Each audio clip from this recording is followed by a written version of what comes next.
皇上可还记得包拯那位失散多年的远房表亲？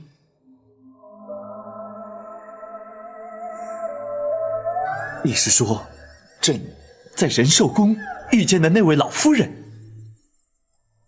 皇上，那位双目失明的老夫人，正是当年的丽仪贵妃，皇上的生身之母。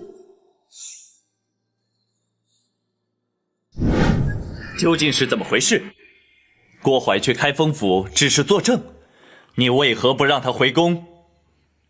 回皇上，郭槐设计一桩重大阴谋，犯下重大刑案，臣乃是依法关押。岂有此理！无论他犯下何等重罪，太后遗旨既已下达开封府，你怎敢抗旨不遵，拒不放人？甚至还要父王请出先皇的御赐金简。皇上可知，八王爷从不干涉朝政，亦不曾插手任何案件。先皇御赐金简，更从未请出动用。朕当然知道，能让八王爷请出御赐金简，绝非一般刑案。更何况，此案还与八王爷自身有关。什么？与父王有关？郭槐所涉之案，关乎后宫争斗、皇室秘辛，故而八王爷必须出面，包拯不敢放人。竟有此事！郭槐供状在此，请皇上御览。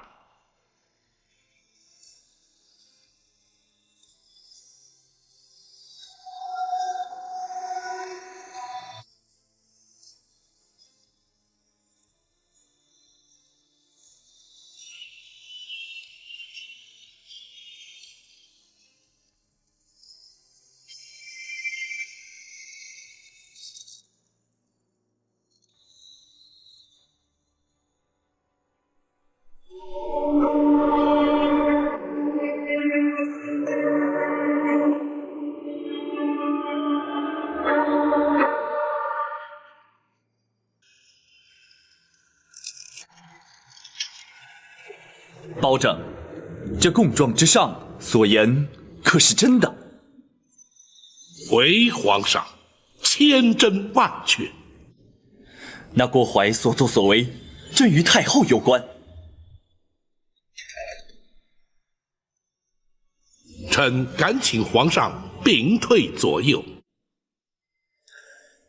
你们都退下。遵旨。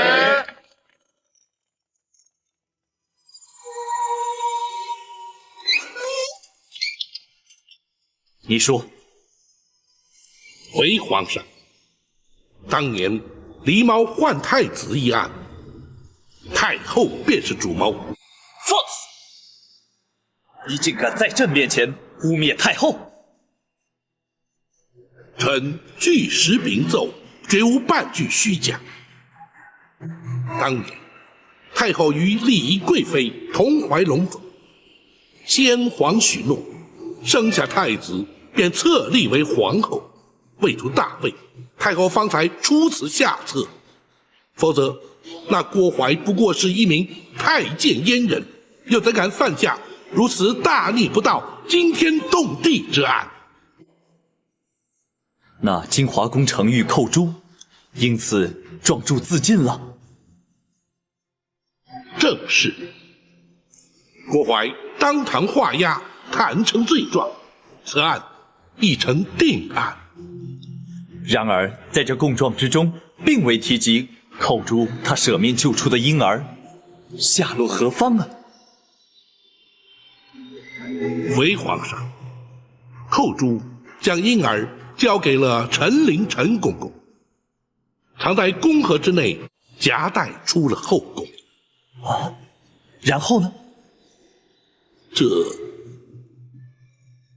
难道那婴儿未能逃过此劫？不，婴儿安然无恙被送进了南清宫八王爷府。什么？那如今婴儿安在？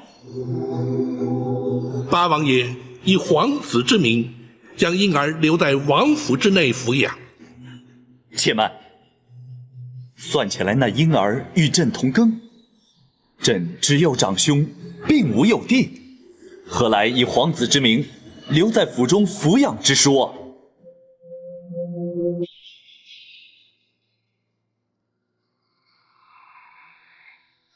臣斗胆。那历劫重生的婴儿，正是皇上。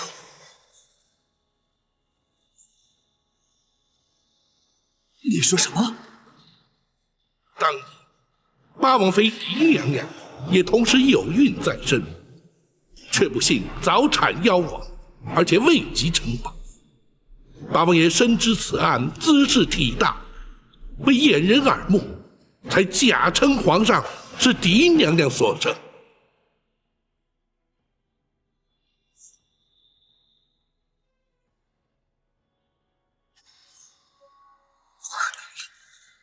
朕分明是父王亲自选入宫中，立为太子的。保长，此事非同小可，你不可胡言乱语。臣绝不敢胡言。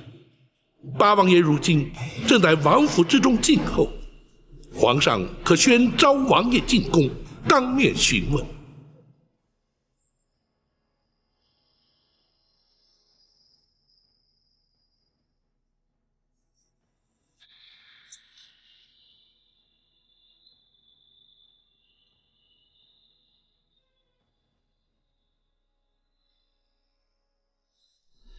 如此说来，朕幼年之时在冷宫遇见的那位娘娘，竟然是朕的生母，正是玉成宫李贵妃。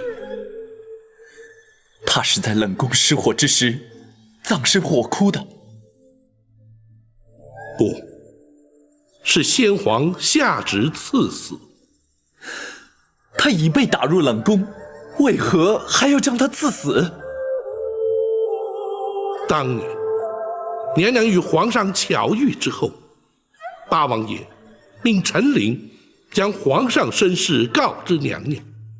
自此，娘娘夜夜焚香，为皇上祈福。谁知却被郭槐得知，而刘太后更借此向先皇诬告。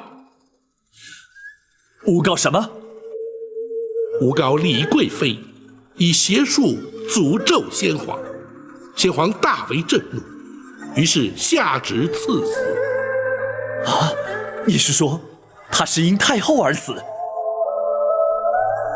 皇上，刘娘娘是为了斩草除根，永绝后患。然而，吉人自有天相，李娘娘必死，而却未死。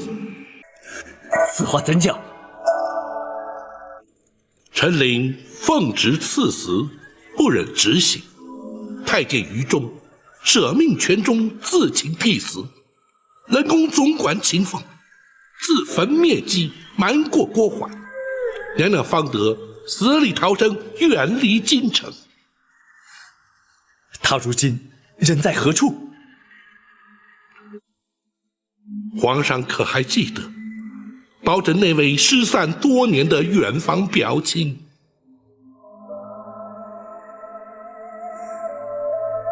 你是说，朕在仁寿宫遇见的那位老夫人？皇上，那位双目失明的老夫人，正是当年的李贵妃，皇上的生身之母。那失明双目，就是因为思念皇上，终日以泪洗面，而活活哭下。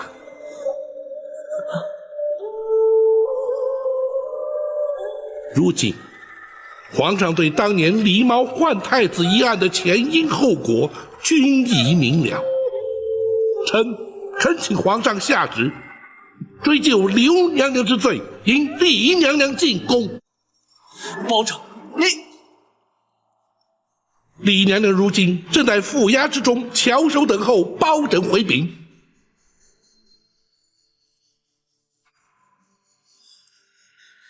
你让朕再想一想。皇上可是不信包拯之言？朕不是不信，只是太后对朕有20年的养育之情。皇上此言差矣。刘娘娘虽对皇上有多年养育之情，李娘娘却对皇上有10夜怀胎之恩。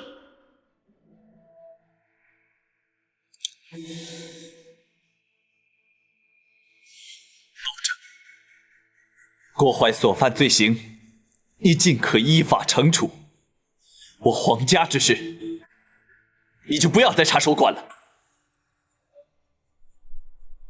皇上念养母之恩情，而置生母于不顾，传至天下，岂不让黎民百姓斥为不孝？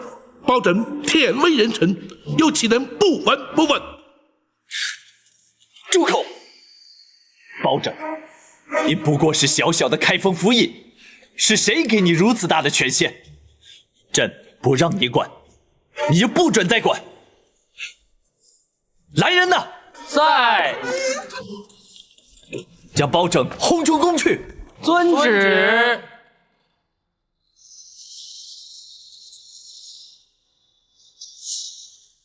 皇上将你赶出宫来，包拯惭愧，未能劝谏皇上，立即迎李娘娘进宫。啊，不，这怨不得包大人，不过也怪不得皇上。王爷，乍闻身世之谜，任何人都无法承受。给皇上一点时间，他会想明白的。倘若皇上所想不如王爷预期，又当如何？届时，本王自会出面。如今却难在如何面对李娘娘了。谁也无法面对，只有包大人委屈担待了。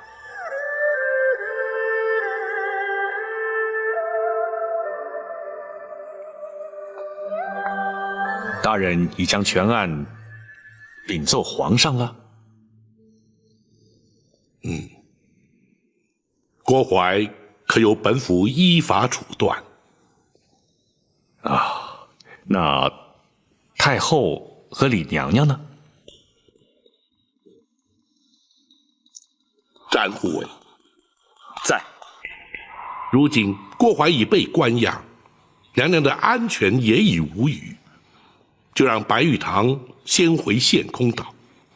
他毕竟是个江湖人，不让他知道此案的内情比较好些。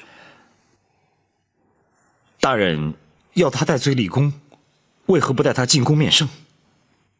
暂且不要，待此案所引起的余波平静之后再议。是。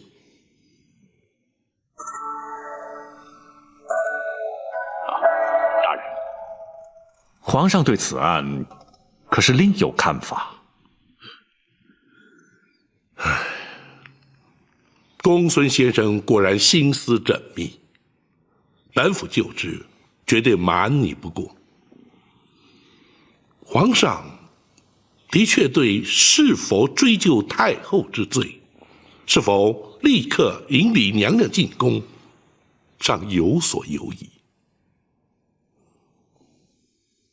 皇上怎可如此？既然已知娘娘身份，就该立刻接她进宫，善尽人子之道。无论任何原因拖延，就是不孝。皇上难道不明白这个道理吗？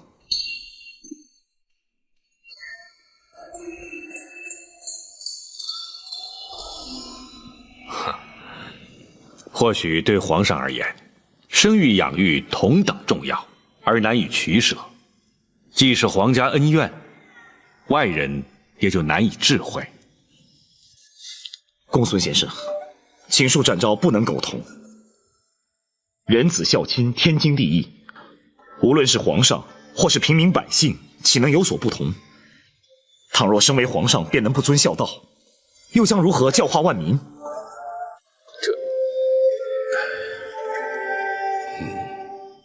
展护卫言之有理，本府定会向皇上据理力谏。然而，此刻却必须向娘娘回禀，倒让本府颇觉无奈。可怜李娘娘，方为双目复明而喜，如今却要……什么？娘娘双目复明了？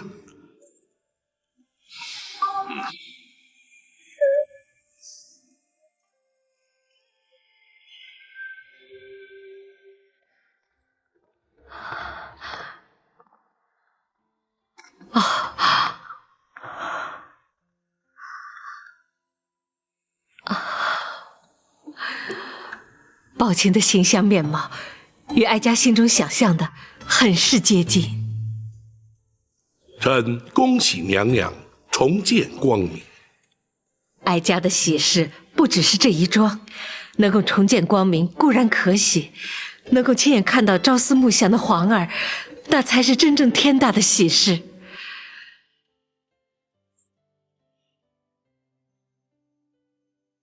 宝琴，臣在。哀家何时能够见到皇儿？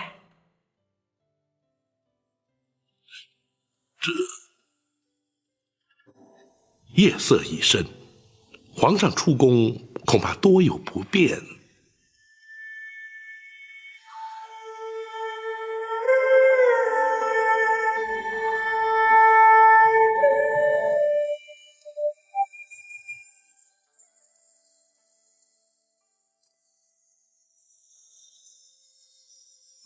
那好，既然皇上不便出宫，那你带哀家进宫如何？娘娘还是等到天明之后。宝琴，你素称刚直耿介，不善言谎，哀家要你照实说，可是皇上不肯认我。不，皇上绝无此意，娘娘万勿误会。既然皇上肯认我，以人之常情，他就该立刻前来见我，为何还要拖延？娘娘，皇上从来没对自己的身世怀疑过，如今突然发现真相竟是如此，必定会矛盾不安，所以……好了，公孙先生，你不必安慰哀家，哀家心中明白。哀家已经累了，你们都回去歇着吧。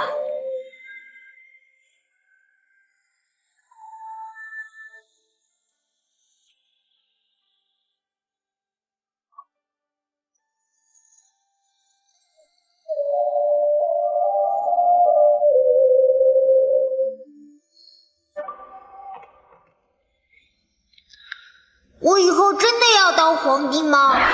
可不可以不要做皇帝啊？不可以。不过你可以选择做个好皇帝呀。怎么才能做个好皇帝呢？要仁慈，要孝顺。仁孝这两个字如果做到了，就会是个好皇帝。我是个好皇帝吗？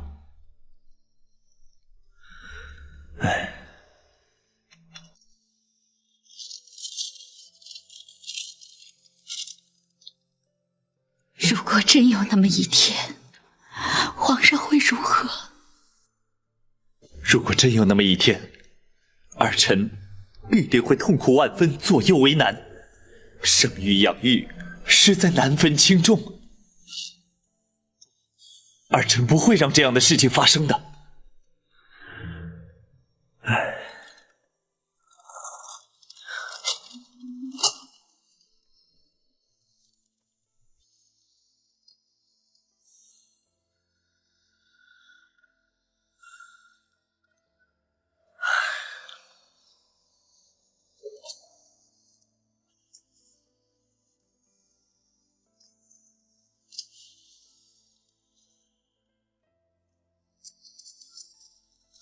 人，白玉堂回去了。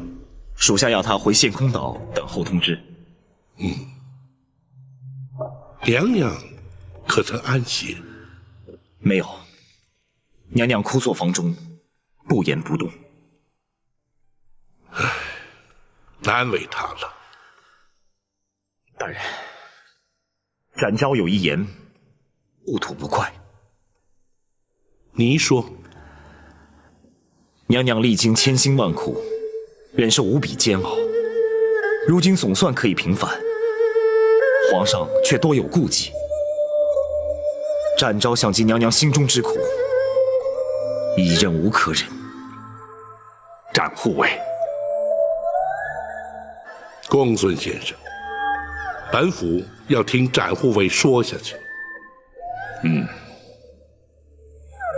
展护卫若是不仁，又当如何？倘若展昭人在江湖，必定立刻闯入进宫，将皇上带来府衙，要他当面向娘娘谢罪。然而，展护卫如今却不在江湖。请恕展昭之言，倘若皇上如此不通人情，不分黑白，展昭这御前四品带刀护卫不做也罢。展护卫千万不可！展护卫，说得好，大人。展昭果然不愧为展昭，毕竟不同于一般。慢说展护卫心生不平，便是本府也绝不做事。明日一早，本府就进宫面圣。倘若皇上不肯听谏，这开封府府尹之职，本府也绝不眷恋。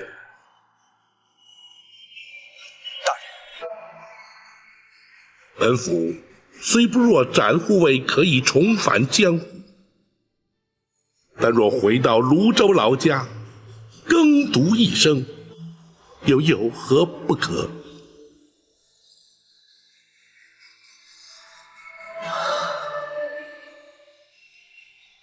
大人，兹事体大，还请大人三思。公孙先生，我辈读书之人，入世所谓何来？若不能分清黑白，据理力争，又如何整生民于水火，解百姓于倒悬？今日不能为娘娘平反，明日又如何为百姓洗冤？与其谈高官厚禄，而唯唯诺诺，尸位素餐，不宁求公理正义，而轰轰烈烈，青史留名。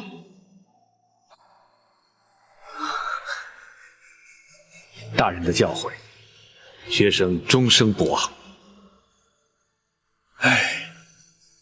倘若朝中文武皆如包大人一般，又何愁朝纲不正，宋氏不兴呢？然而在本府入宫之前，还有一事要办。公孙先生，大人，传本府令谕，明日一早就将那郭槐自大牢之中提押出来，本府要升堂宣判。大人不等刘太后到案再判。不能等。倘若皇上不追究太后之罪，本府也绝不让那郭槐逍遥法外。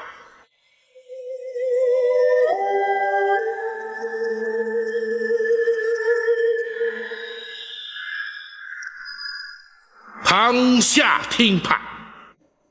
郭槐，你身为内侍，就该安分守己，你却为了迎合主上，挑起后宫争斗，勾结残破优势，犯下滔天大罪，逼死程昱后主，企图掩饰罪行。本府以大宋律例，判你扎刀之刑。来人呐！在。糊涂他伺候。是令。保长，咱家是后宫总管，你不准杀我！本府奉旨将你依法惩处，怎会无权？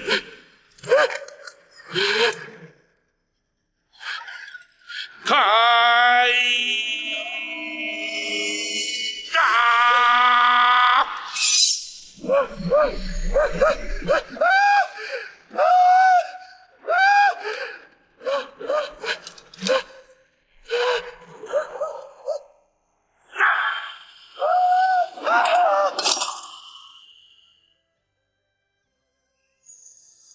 你杀了郭槐，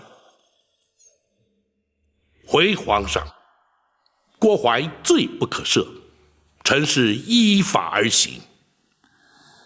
你是生怕朕不再追究太后之罪，会连郭槐也或免刑，才速审速决，将他正法。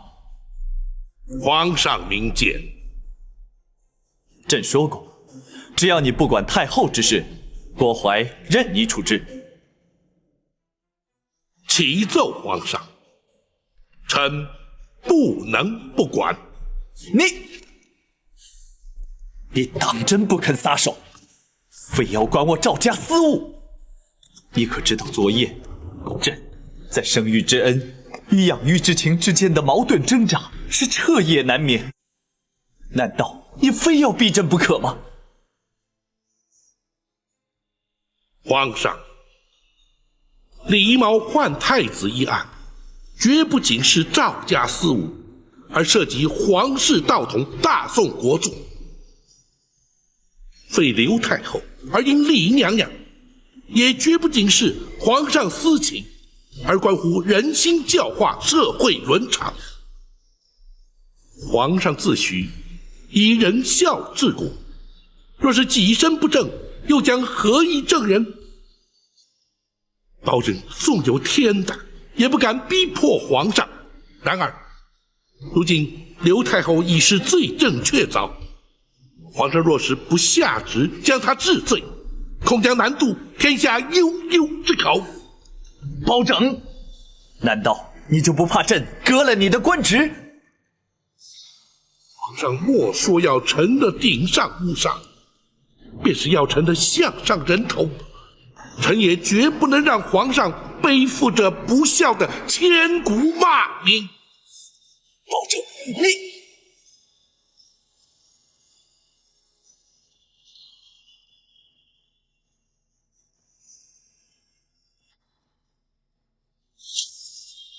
郭槐全招供了。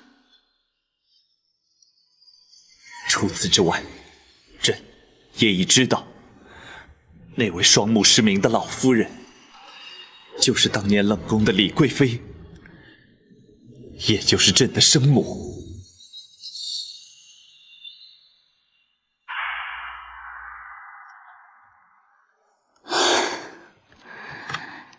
30年的梦魇，毕竟还是应验了。你为何要这么做？他先生了太子，先皇就立她为皇后，或许是为了争夺皇后之位，或许只是出于妒忌。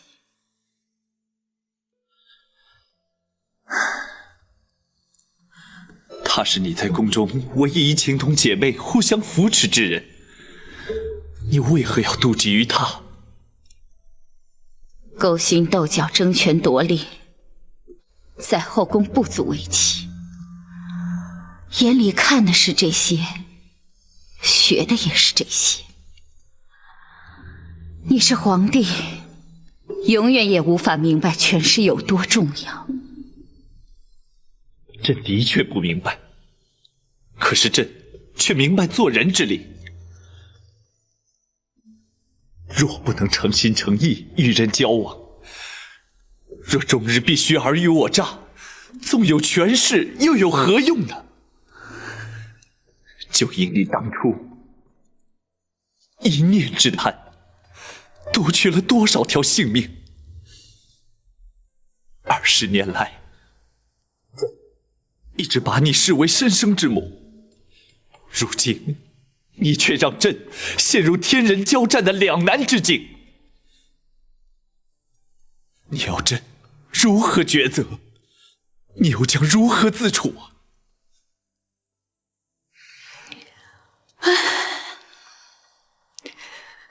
早知今日，何必当初呢？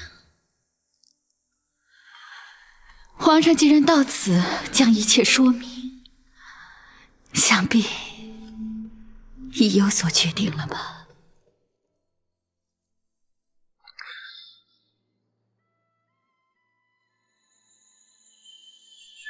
臣叩谢母后20年的养育之恩。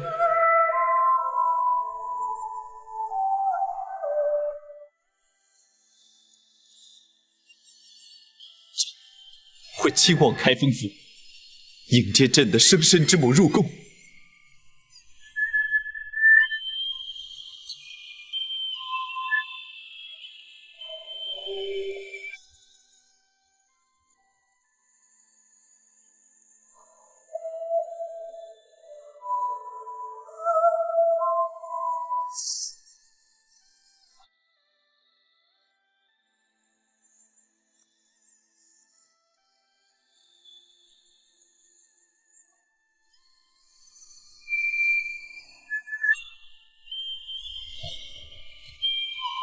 皇上，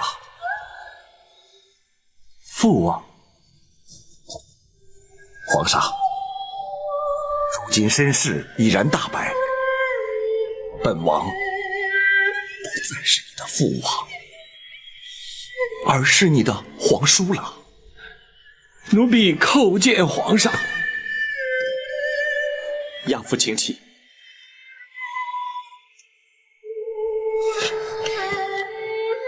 奴婢唯恐皇上不满包大人言辞顶撞而降罪，故而自作主张将王爷请来，还请皇上恕罪。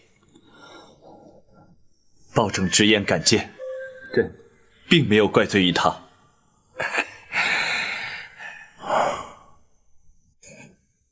皇上如今作何打算啊？朕一命包拯将太后官服带回府衙，朕稍后便去接驾。皇上圣明啊！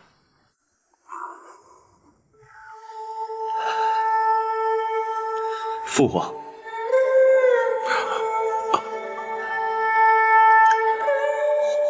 皇叔，你可知道，朕此刻的心情是五味杂陈，百感交集。本王明白，皇上心中之苦，无人能够体会。然而，皇上，你必须要坚强啊！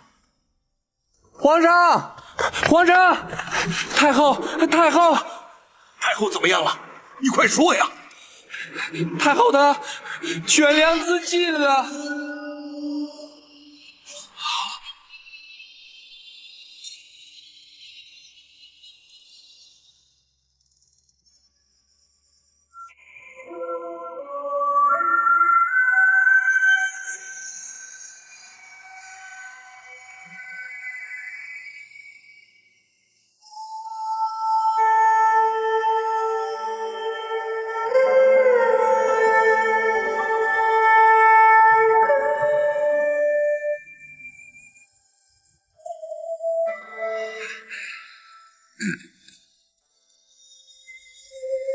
娘娘，圣驾已在厅中等候，还请娘娘尽快更衣呀。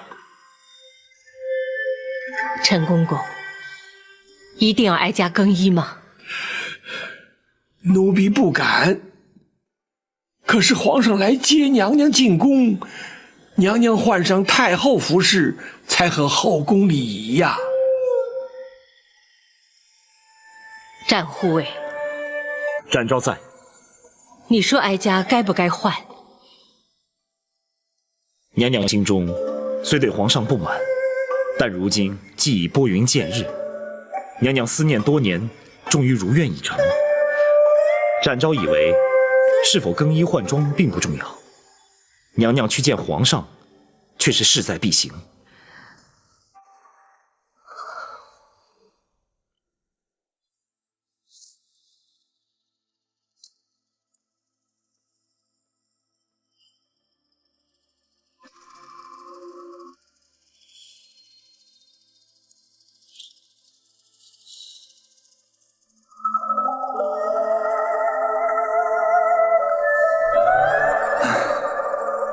朕言至此时才来，太后必定心生不悦，还望皇叔抱歉替朕多美言几句。母子连心，皇上也无需太过担心了。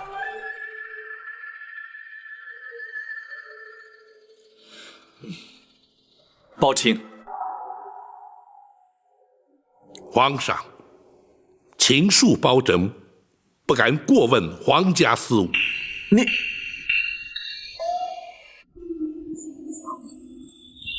包大人，连皇上所言都能够让你记仇的话，这可不是为人臣子之道了。包拯不敢，只是臣敢请皇上预做准备。娘娘不悦之心，恐非三言两语便能释怀。迟来迎接母后，乃是朕咎由自取。太后若是降罪责罚，朕也无话可说。太后娘娘到。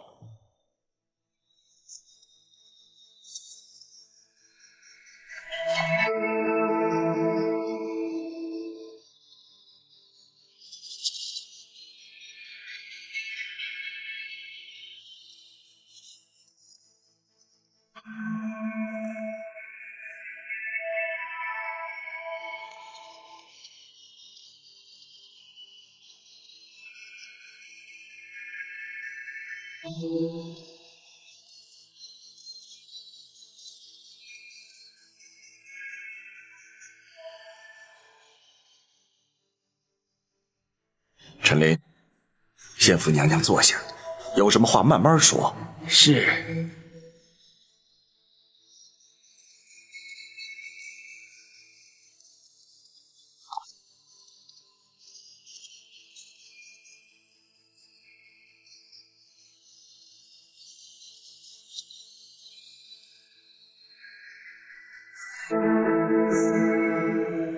皇嫂，你双目不是已然复明了，为何闭目不张啊？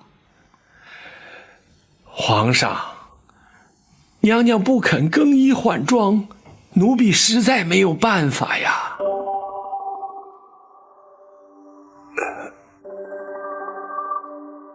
皇嫂，你有何不满，尽管直说，别让皇上尴尬，也免得让大家为难呐。八贤王，并非老身有意刁难。既然皇上不肯认我，我又何必看他？母后，且慢。如今已是我不认你了。在母子未相认之前，老身不以皇家自居，你也休要以母后相称。皇叔，皇嫂，皇上若是不肯认你，又怎会亲临开封府来接驾呢？你就看在本王的薄面上，原谅于他。毕竟他是一国之君，当今的皇上。八贤王，恕老身直言，皇上又如何？皇上难道不是父母所生？我为他饱尝10月怀胎之苦，为他受尽牵肠挂肚之痛，为他遭人陷害，打入冷宫，为他先皇下旨，白绫赐死，为他流落街头，忍辱偷生，为他流干了眼泪，哭瞎了双眼。而他明知道我是他的亲生母亲，明知道我在府衙殷切期盼，他却不飞奔而来母子团圆，反而在那犹豫不决，左右为难。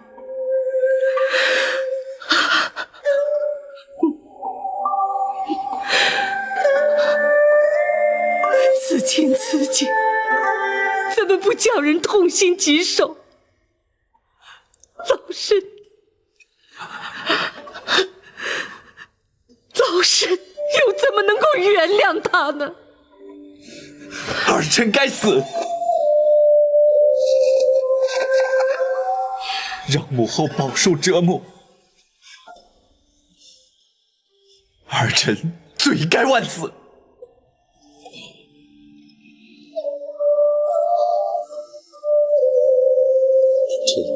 即便不能得到母后的宽恕，也请母后睁开眼睛，看看儿臣，看看儿臣和20年前在冷宫相遇时有何不同，看看儿臣与先皇有几分神似。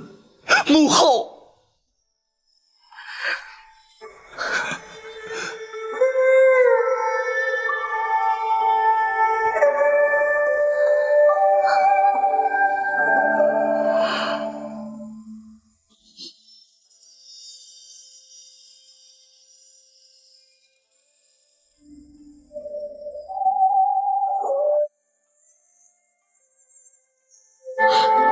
母后，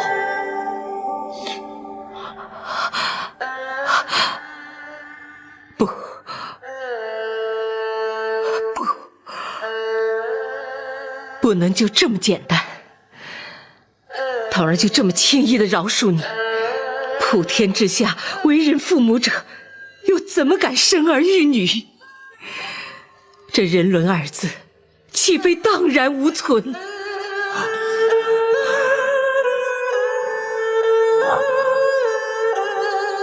皇嫂，你要如何才肯认他？要如何责罚他，你才肯原谅他？儿臣愿意接受母后任何惩罚。在母子相认之前，老身只是一介平民。包大人，刀真在。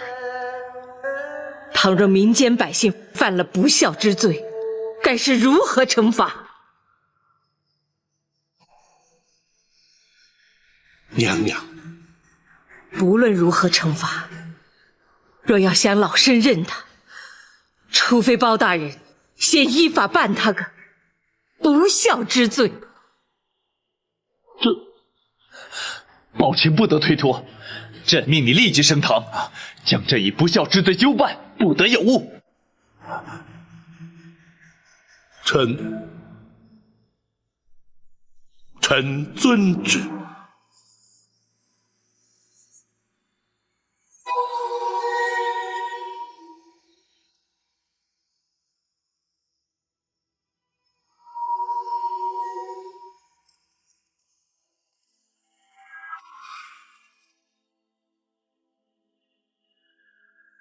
这的确是本府自入世以来从来没有遇见过的难题，也是自古以来从未出现过的情景。大人真的无法推辞吗？无法推辞。如今这控子不孝之案，本府已是奉旨升堂，不能不办。太后是原告，皇上是被告。大人这主审官，的确是前无古人，后无来者。展护卫似乎不以为怪，想必有所看法。属下不如大人有多年办案经验，也不如公孙先生熟知律法行文。然而却知太后娘娘心中所想。哦，本府愿闻其详。娘娘与天下为人母者并无不同，口中要办皇上不孝之罪，心中却必定舍不得。学生明白了，大人何不由此处着手？只要对皇上略有薄惩，那太后也就不会予以追究了。本府已有应应之策。王朝马汉，在。传令升堂。是。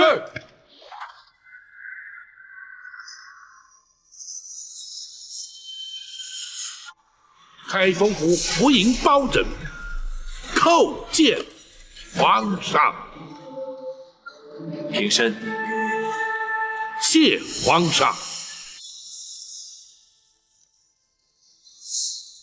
叩见娘娘、王爷。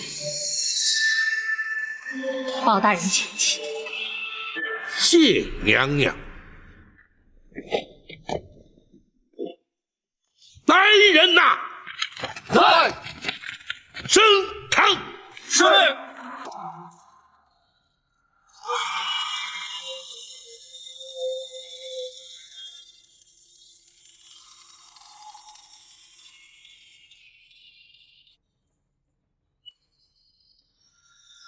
本府今日奉皇上圣谕，审皇上不孝之罪。虽然由古至今，自有行制以来，从未听闻以臣审君之说。然而，王子犯法与庶民同罪，律法之前无贵贱之分。本府便以大宋律例论罪判刑。公孙先生，学生在。若依本案实情，该当何罪？该判何刑？回大人，弃亲不养，知亲不问，遇亲不认，事亲不孝，一律可判拘禁、苦役、罚银、杖击之刑。然而，不知者不罪，无心者轻判。本府横情度理，依法判处杖刑20。包大人，包大人，自古岂有臣打君之理？本府也知，绝无以臣打君之理。然而，本府乃是奉旨而行。包大人，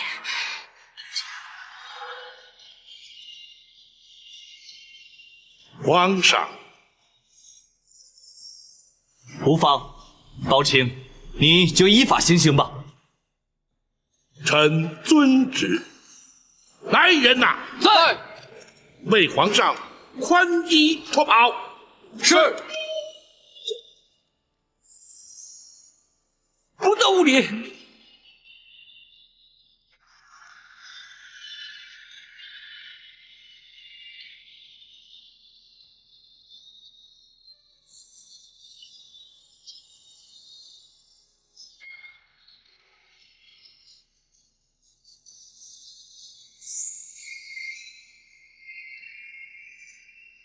展护卫，属下在。待本府行刑。遵命。自古以来，臣不打君，本府奉旨，不得不打。王朝马汉灯笼照虎，在。将龙袍押上堂来。是。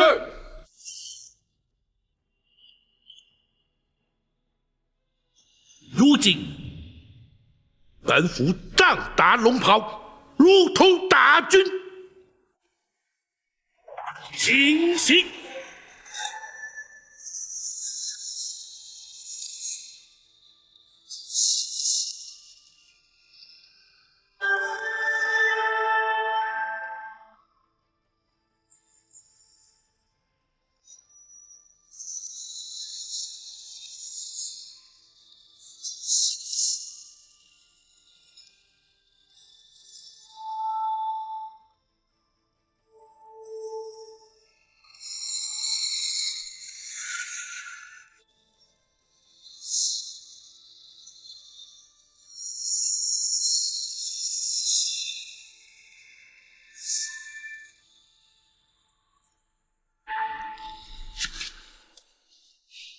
若非包清机智，恐怕朕要出尝这杖刑的滋味了。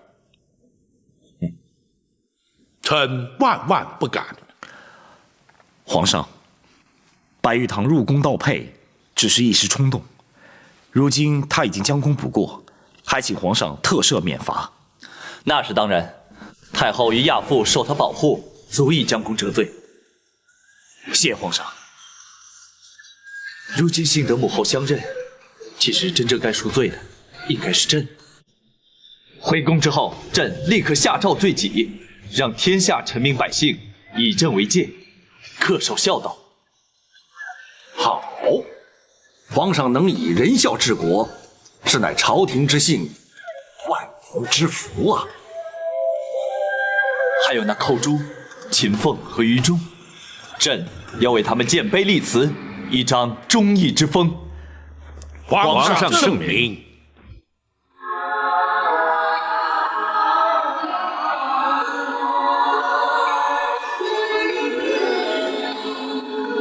真心好，旧爱总会被看到，不需要拒绝，让一人知道。真承诺，友谊才是宝，将国人情冷暖最明了。现在将谁杀过胭脂过草？怎会好心？一生不生不算啥。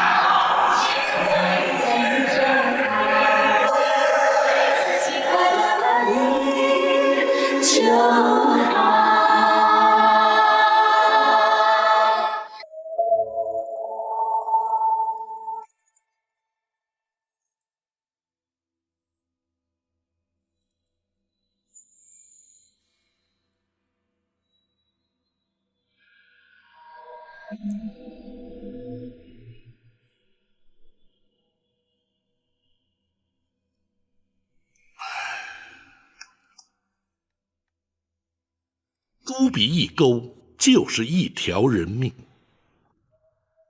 小小一管竹笔，如今却重逾千斤，怎不叫人喟叹呢？大人，秋决乃是朝廷规制，地方上呈报死囚名单，由大人勾决也是行之有年。纵使大人心怀不忍，也只能依法行事。可是人命关天呐！死囚罪证皆是并案呈报，学生也曾反复查看，的确符合死罪刑责，并无冤案。话虽如此，仍需再三查证，不容有半点疏失。在乎职守事小，而草菅人命事大，实在不可不慎。是，大人教训的是。就拿孙强一案来说吧，想必公孙先生记得此案。学生记得。大人说的是上州马军士兵孙强犯下抢夺民财一案。依法而论，军人抢夺乃是唯一死罪。况且人证物证俱全，孙强也当堂画押认罪，并无冤屈才是。表面看来确实如此，然而公孙先生可还记得上州马军指挥是何人？是沈让。当年他在全军马术竞技中夺魁，还是大人向皇上保举，才派任官职的。不错，沈让以武举进士及第，在马军司等候分派补官多年。本府不忍见如此将才埋没，于是利用他夺魁之际，向皇上力保，派任边关守将。而他在5、6年之间立下战功无数，升任商州马军指挥，也算是不负大人提携之恩了。不仅如此，他一向治军慎言，又怎会容许部属犯下抢夺民财之罪？大人，龙生九子，尚且各自不同，更何况商州马军所辖士兵不下数千，难免会有少数害群之马。沈让治军再严，恐怕也无法面面俱到啊。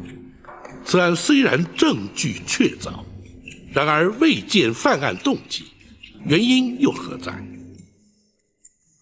或许他只是见财起意，动了贪念。不，被抢的财物价值不高，又何必冒死犯案？这其中的内情绝不单纯。大人说的是，大人可要前往商州去查探？此案虽小，却人命关天。本府明日就出京，亲自前去查个明白。学生立刻安排。大人，可要通知展护卫？也好，让他前往商州会合。是。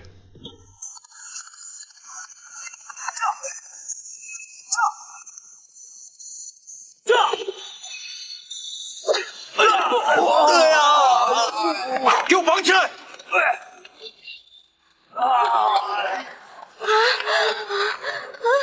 小姐怎么办呀？小姐，小娘们儿，给我出来！小姐，小姐，小姐，你出来！过来你！放开我！你要打我！去你的！你出！去！放开我！小娘们儿，你这是哪儿？来吧，咱们快活快活！放开我！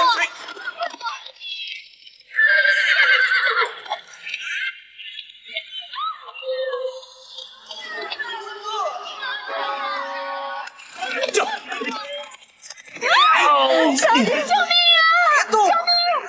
来，抓住他！来，小美人儿！救命啊！快点啊！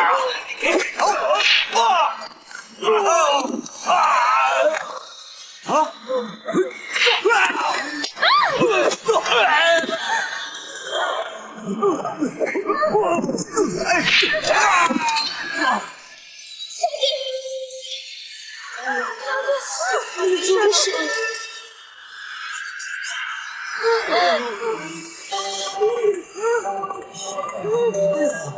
这么厉害！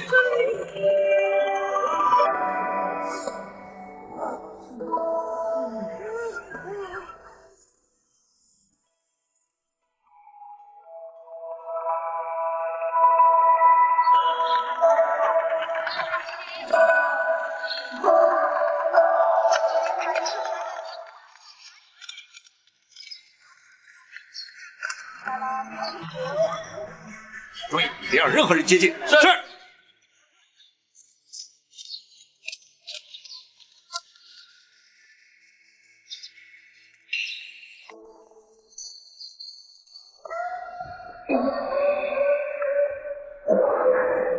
商州知州李全参见包大人。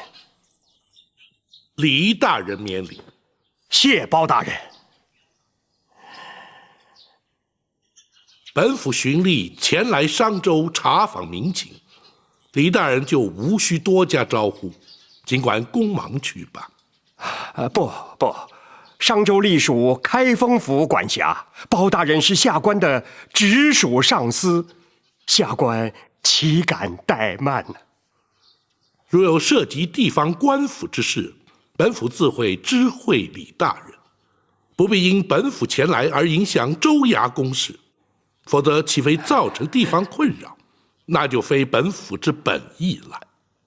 是，不过这驿馆设备简陋，还请包大人移驾州衙，住得安适些。驿馆之设本为了便于往来官员暂住，何来简陋之说？莫非州衙之中要比驿馆奢华许多不成？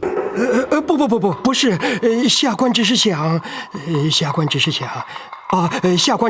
能就近向包大人请益，没有别的意思。下官已备下酒宴，晚间为包大人接风洗尘，请包大人务必赏脸。驿馆之中自有餐饮，就不必麻烦了。那怎么行啊？驿馆之中的餐饮都是些粗食啊。粗食又如何？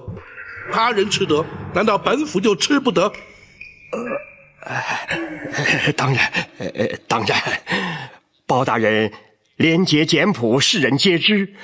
下官只是想略表心意，同时还邀请了几位地方士绅作陪，也好让他们能够瞻仰包大人的风采啊。李大人，本府向来不做无谓应酬。李大人，大人车马劳顿，需要休息，李大人还是匆忙去吧。是，不敢打扰包大人，下官告退。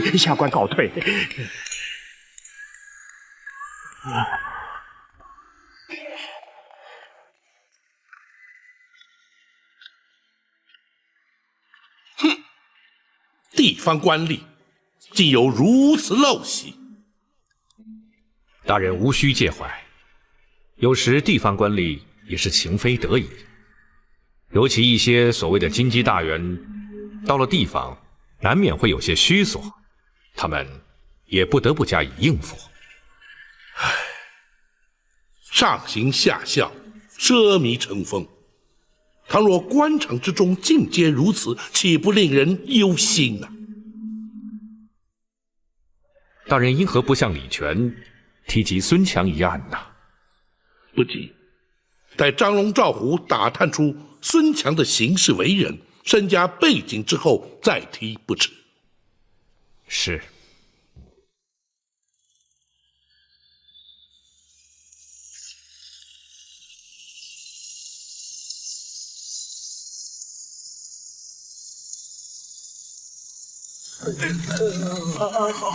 走，快走！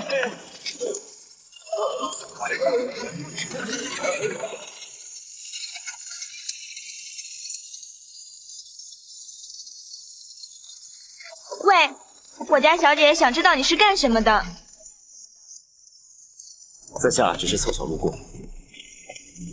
哎，你这人怎么这个样子呢？难道你的身份就这么神秘吗？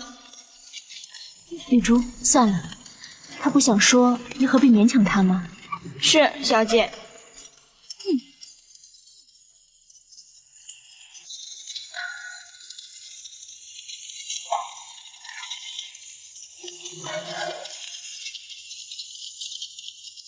停！你们是什么人？为什么驾着我家小姐的马车？喂，我们在这里。见过小姐。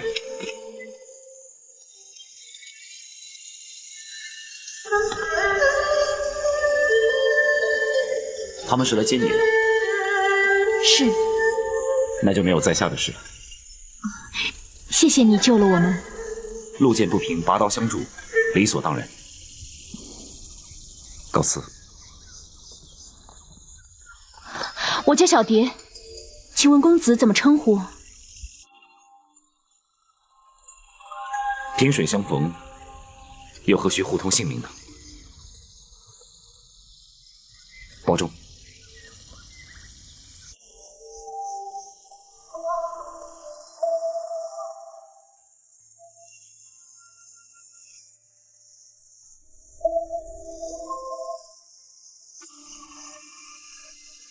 保重。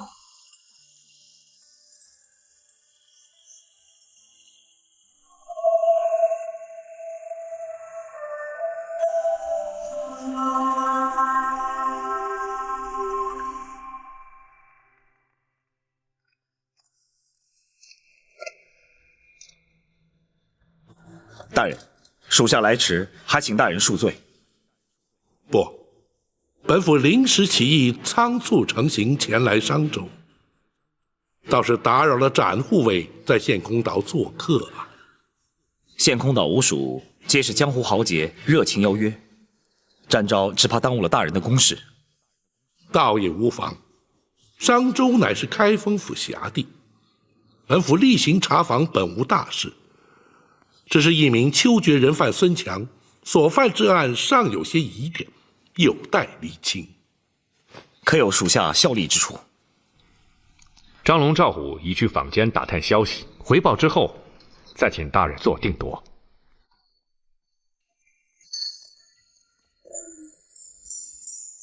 启禀大人，你二人查探的如何？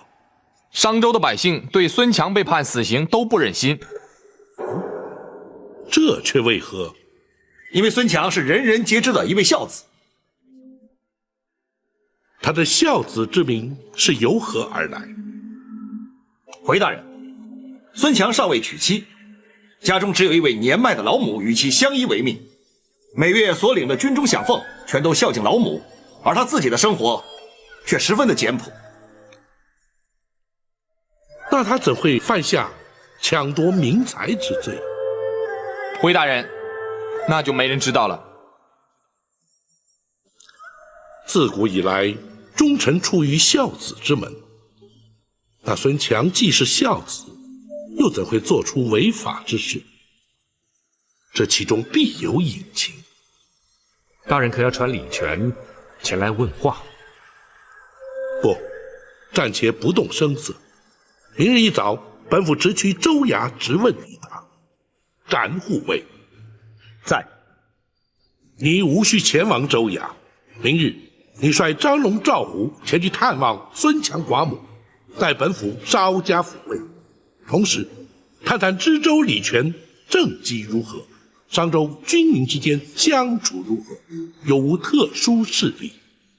是。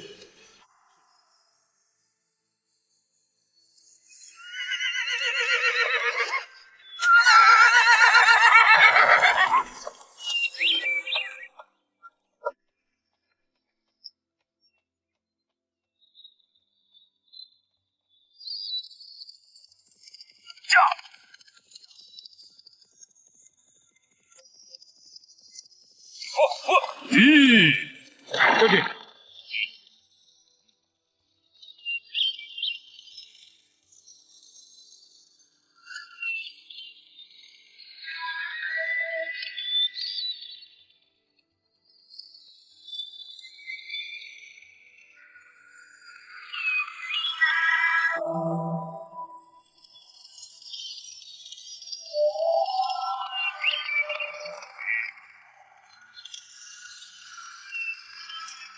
军，小姐已经回府了。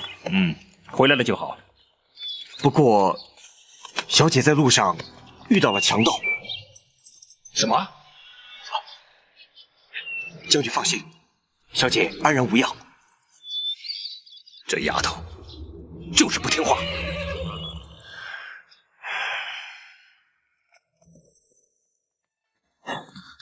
哥，你就别生气了嘛。我说要派一队官兵陪着你，你就是不肯，现在果然出事了。你说我能不生气吗？我去庙里上香，还要劳师动众的，总是不好吗？你还敢说？要不是有人拔刀相助，你早就被那伙强盗掳走了。那时候，你要我怎么办？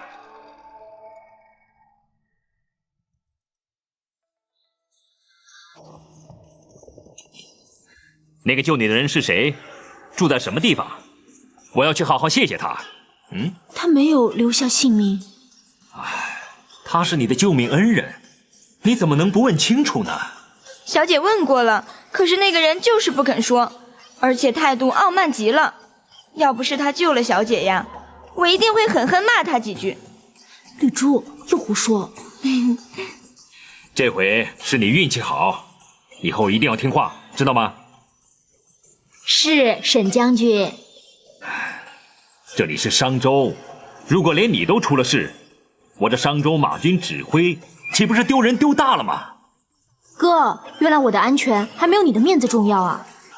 胡说，我们兄妹啊，在这世上再没有别的亲人了，你当然是最重要的了。我当然知道，我是故意逗你的。你这丫头！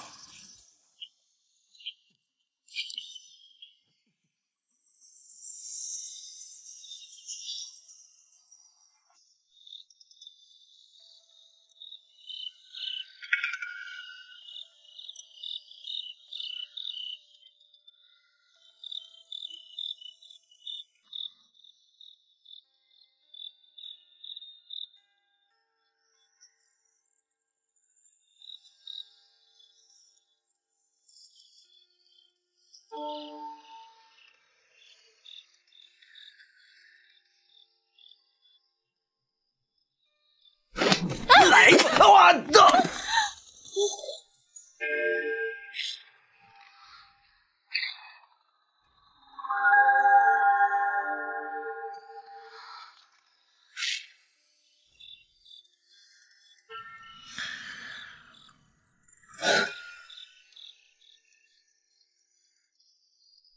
展护卫，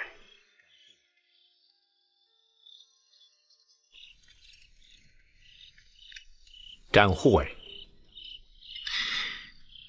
公孙先生，大人交代，明日带点安家费给孙强寡母，我已交给赵护，展护卫莫要忘了此事。我知道。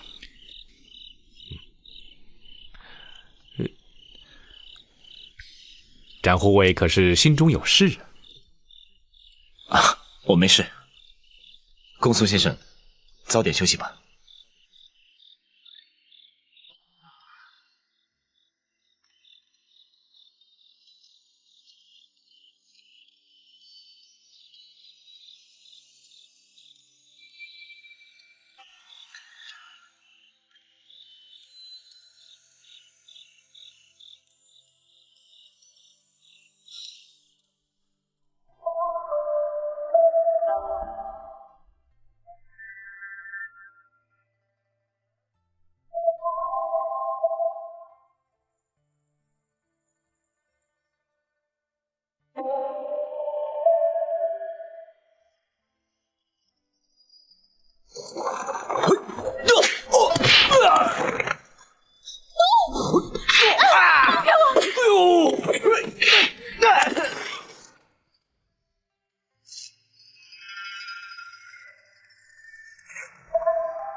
连个性命也不留下来，这不是要把人给急死吗？你在说什么呢？我呀，在说一个让人又气又想的人呀。谁呀？你在说谁呀？小姐，你在想谁呀？臭丫头，你再胡说！哎，我可没有胡说。小姐呀，一定是在想那位路见不平，拔刀相助的救命恩人。谁说的？哎，萍水相逢，非金非故，人家救了我们，想想该怎样报答人家，并没有错呀。话是没有错，可是恐怕永远也不可能再见面了。那可不一定，小姐呀，可以再去庙里求求菩萨，心诚则灵嘛，菩萨一定会保佑小姐再和她见面的。我可不指望菩萨，我去庙里只求个心安。要不可以换个地方？换个地方？什么地方啊？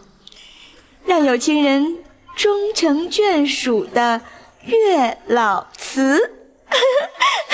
臭丫头，看我不打你！不说不说。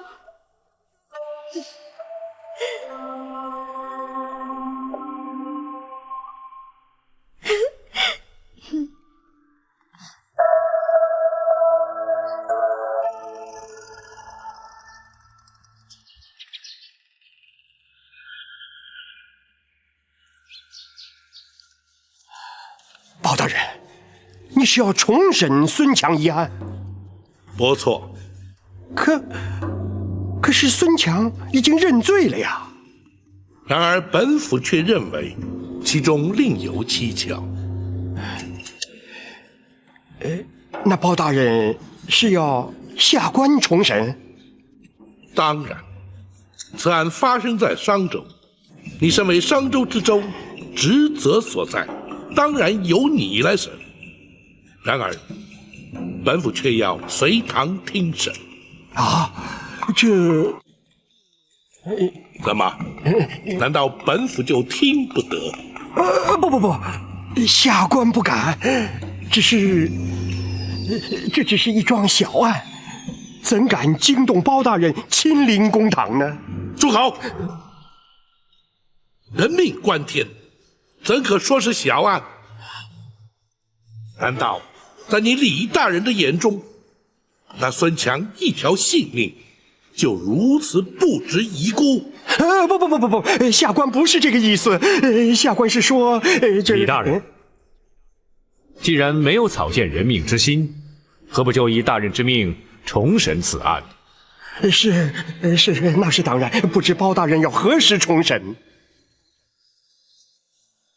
那孙强可是关押在州衙大牢之中。正是。那就即刻升堂，本府倒要看看你这商州知州是如何审案，如何判刑。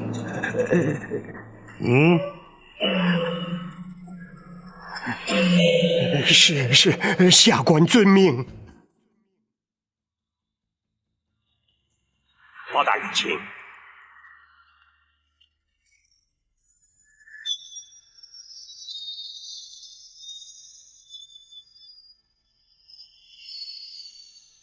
包大人，下官是否可以？李大人请。是。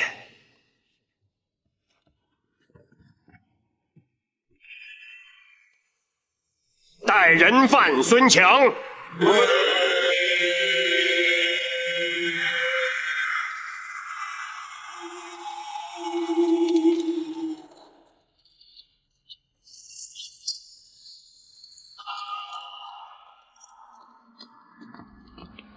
孙强叩见大人。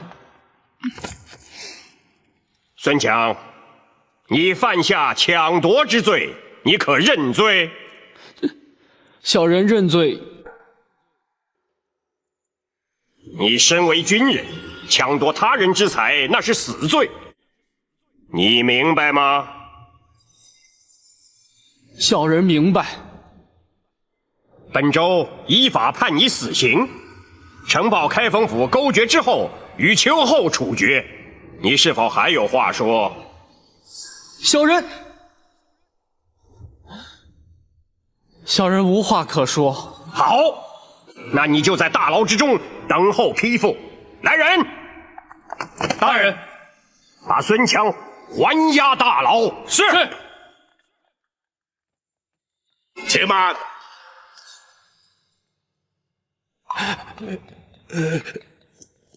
包大人，下官是否审错了？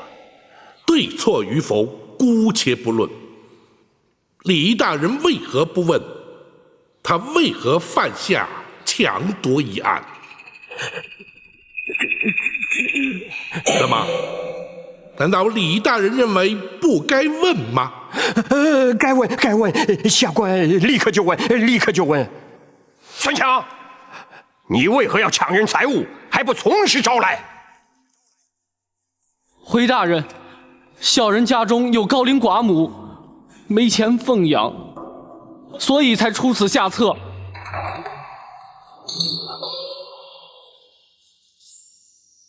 胡说！你既然人在军中，就有军中的粮饷，又怎么会没钱呢？大人，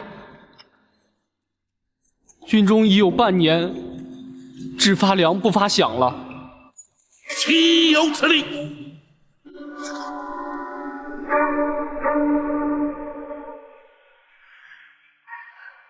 跪下！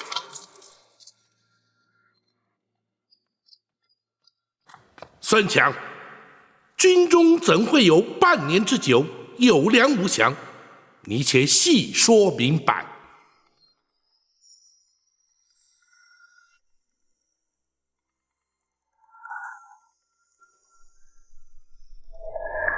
孙强，你可知本府是谁？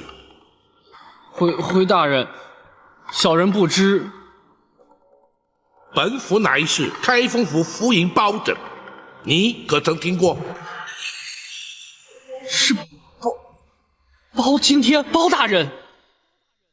不错，本府行事为人如何，想必你该清楚。有话你尽管直说，有本府在此，谁也不敢为难于你。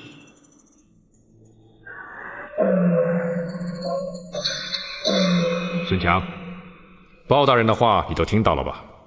还不快回话！是，回包大人。小人隶属商州马军左卫营，全营官兵的确有半年没有发放饷银了。你营中官长又是作何解释？据他们说，是朝廷延误发放的。胡说！延发军饷如同延误军机，依法论罪是死罪一条，谁敢延误？你不可信口胡说！回包大人，小人说的全部都是实情，杨指挥的确是这么说的，全营官兵都可以作证。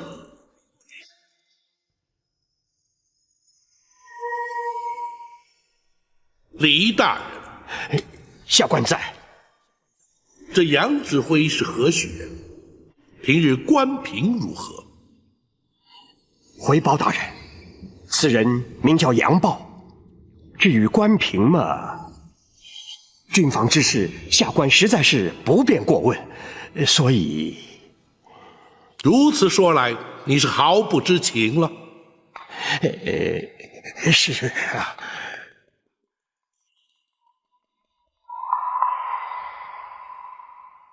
孙强，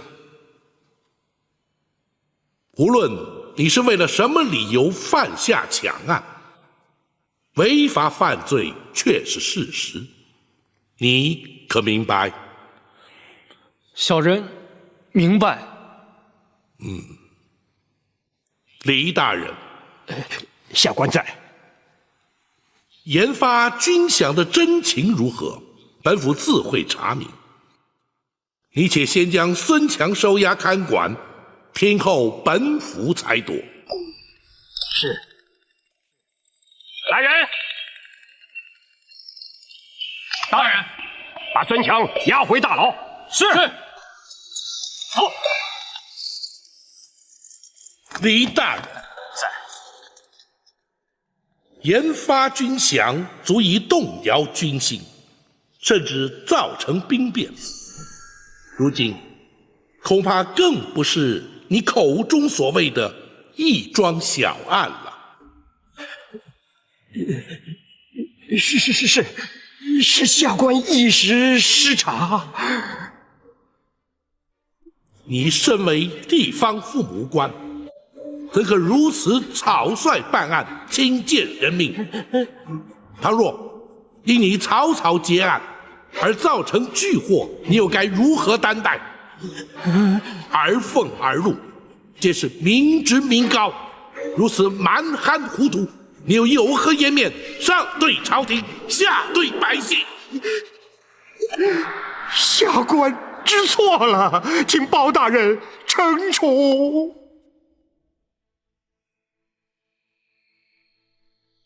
你是否失职，本府暂不追究。你且通知杨宝，让他明日此时前来州衙，本府要当面问话。是，下官遵命。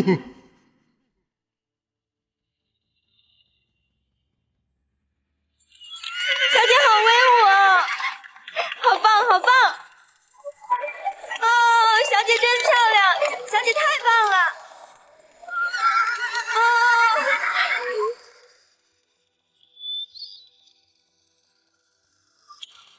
小姐好威武哦！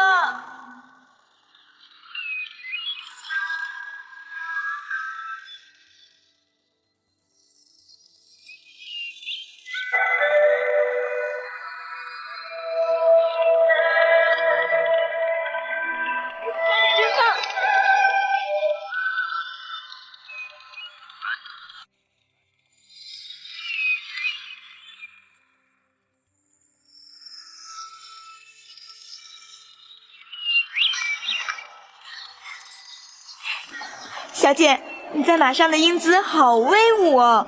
如果再换上军装的话，就像驰骋疆场的女将军。瞎说，什么驰骋疆场？就这么慢慢的走，都快把我吓死了。幸好骑的是白龙，要是别的马，我才不敢上去呢。哥，白龙是无可替代的，他们都是。哥，我看你疼这些马的程度，都超过疼我了。不，你永远是排第一位的。将来啊，白龙都是你的嫁妆。哥，我这宝贝妹妹啊，是天生的美人坯子，英雄配美人，宝马赠英雄，能得到我们小蝶青睐的，绝对是个英雄。如果跟着她，相信也不会辱没了白龙。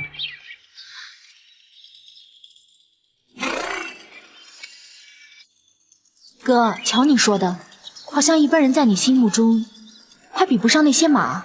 当然比不过，和他们比起来，天底下其他人其他事都变得不重要了。将军，这么漂亮的马一定很贵吧？当然，甚至可以说是无价之宝。不过这些都是军马，幸亏我是马军指挥，才有这个机缘拥有它们。绿珠，先陪小姐回府。今天在外面待得太久了，小姐身体会吃不消的。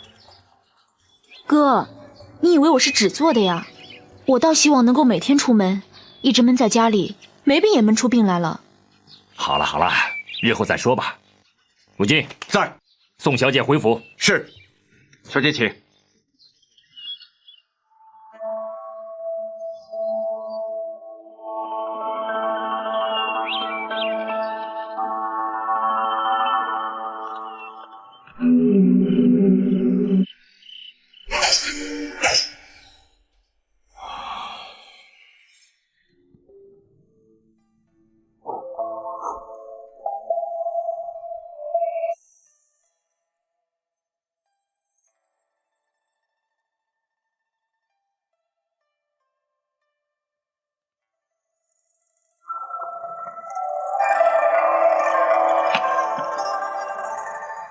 这把刀跟了我一辈子，在战场上也不知道饮了多少敌人的鲜血。当年武进就是将军这把刀的手下败将。你的武功已经不差了，一般人也不是你的对手。可是遇上将军，就不行了，否则武敬也不会从一个响马追随将军来到军中。我是舍不得你一身好武功，沦落成拦路打劫的响马，太不值得了。若不是将军维护，武敬当年早已被依法斩首。哎，以后不要再提这件事。军中没有人知道你过去的身份，万一被查起来，总是麻烦。是。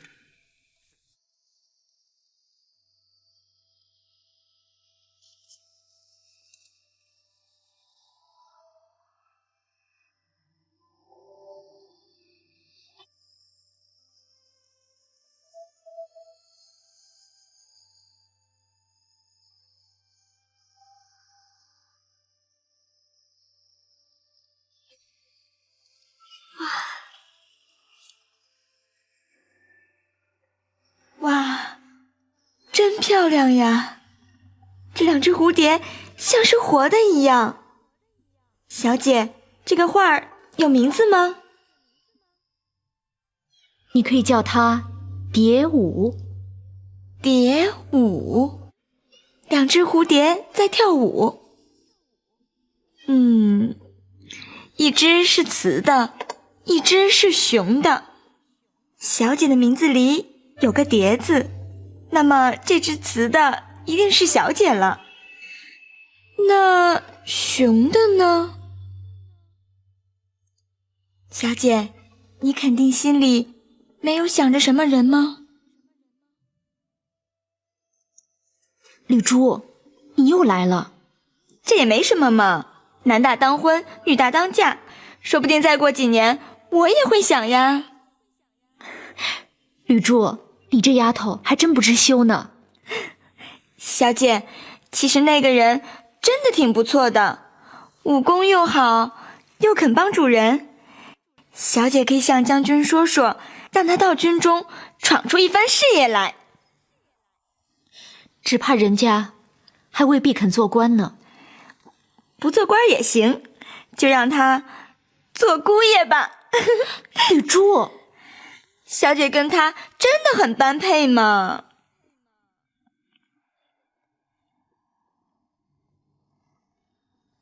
你明明知道我不能。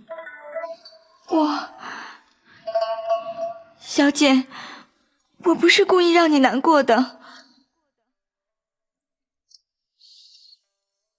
算了，没关系。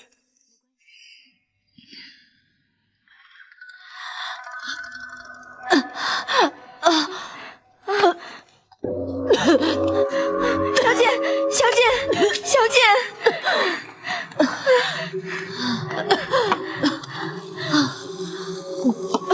小姐，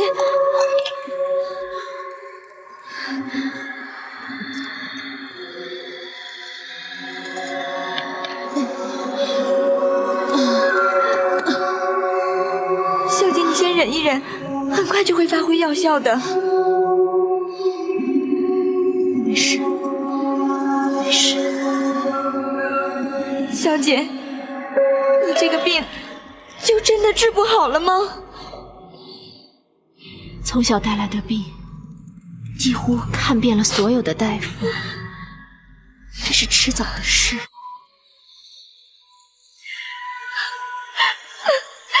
姐，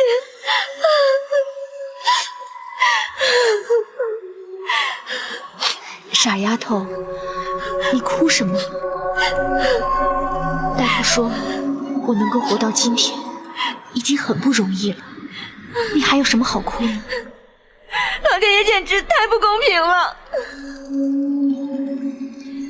没有什么不公平的，我有那么一个疼我爱我的好哥哥，还有你一直陪着我，我现在活得很快乐。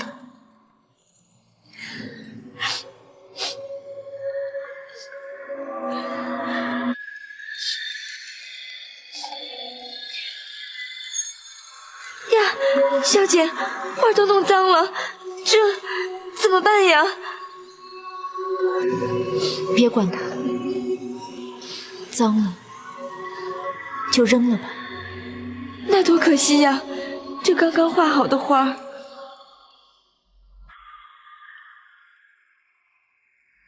你看，2只蝴蝶只剩下1只了，消失的那只就是我。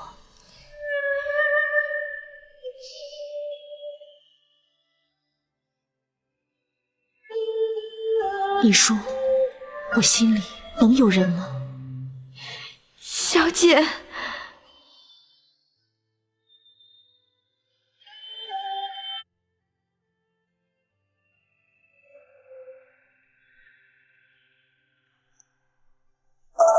下去吧。是。